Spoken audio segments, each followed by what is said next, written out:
Understanding salt to taste, a guide to culinary expressions.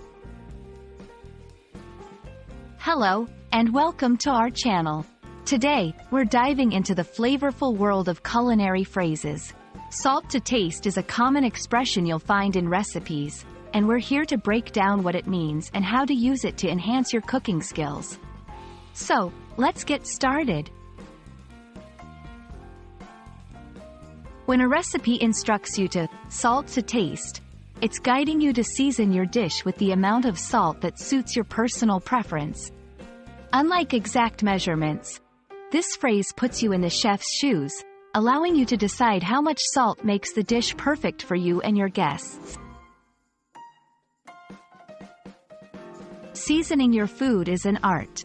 It's not just about making food salty. It's about enhancing flavors.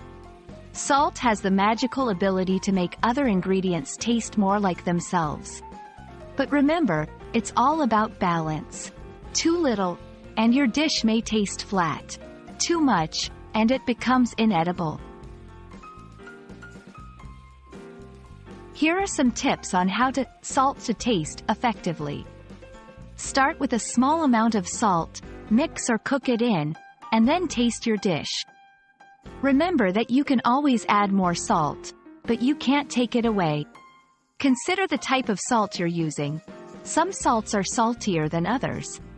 Think about the other ingredients in your dish that may add or reduce the need for additional salt.